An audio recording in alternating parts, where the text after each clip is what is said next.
1 kvadrati 1 million dollar turadigan gilamcha haqida ma'lumot beramiz. Siz videoni oxirigacha ko'ring, qiziq ma'lumot aytamiz. Ginneslar rekordi kitobiga kiritilgan gilamma 1 kvadrat santimetrida 1600 ta tuguncha bo'lib, aynan shu gilamda 2500 ta tugunchasi bor. Bu Ginneslar rekordi kitobiga kiritilishi kutilayotgan gilamcha hisoblanadi. Bunga tushirilgan nusxa Iso alayhissalomning oxirgi marta o'tirgan holatlari deb aytiladi. Bundan tashqari bu mehrobli qandillangan gilamcha, bu yuvilmagan holati, bu yuvilgan holati. Farqini sezinglar. Qo'limizdagi ham 100% tugatilmagan, hali buni to'qimalari to'qilish kerak, undan tashqari yuvilish kerak hisoblanadi.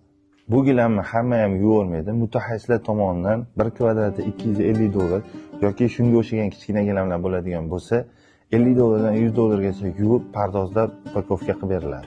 Shunaqa qiziq ma'lumotlar o'tkazib olmaslik uchun sahifamizga obuna bo'lib qo'ying. Sizga bundan-da chiroyli ma'lumotlar berishga harakat qilamiz.